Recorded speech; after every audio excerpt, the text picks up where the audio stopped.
If informative speaking is explaining a concept or an idea, persuasive speaking takes it one step further because now you have to convince your audience of a stance on that idea.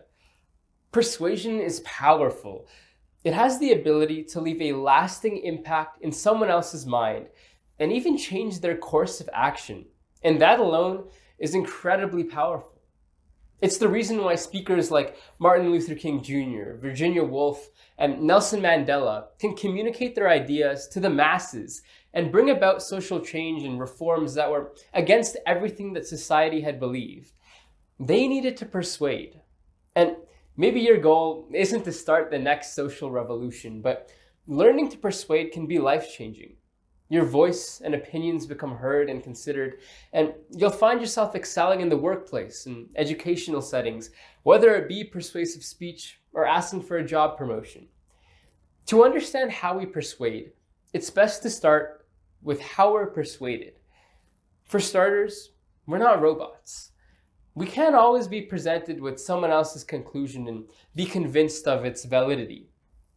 And even with some logical reasoning, we struggle to let go of our own beliefs. So, keeping this in mind, let's start with the idea of priming.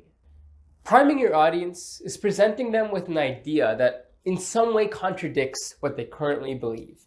It can be in the form of a story, a statistic, or even a statement.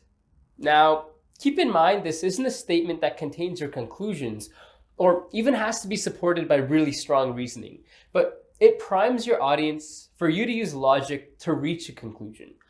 For example, I'm giving a persuasive speech on why the climate crisis is attributed to private corporations as opposed to individual actions.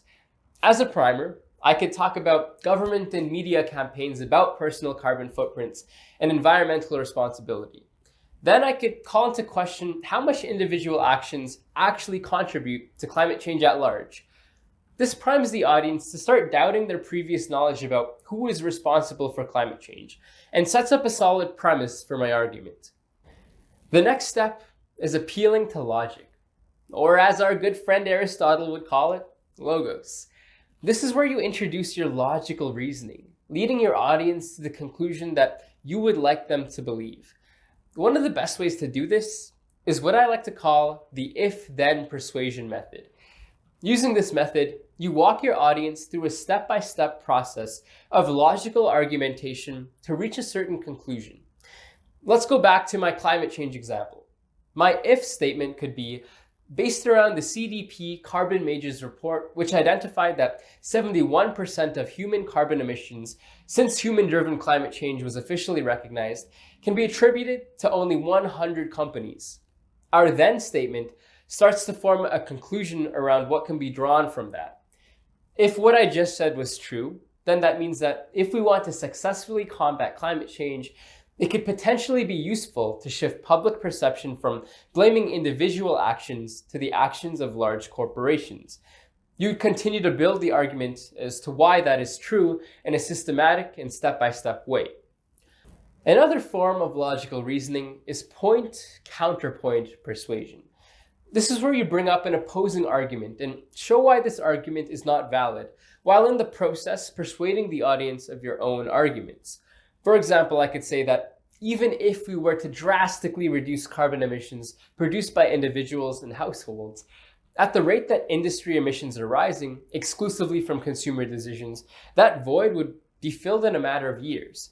This demonstrates that even though there is some validity to the former argument, my argument is still stronger.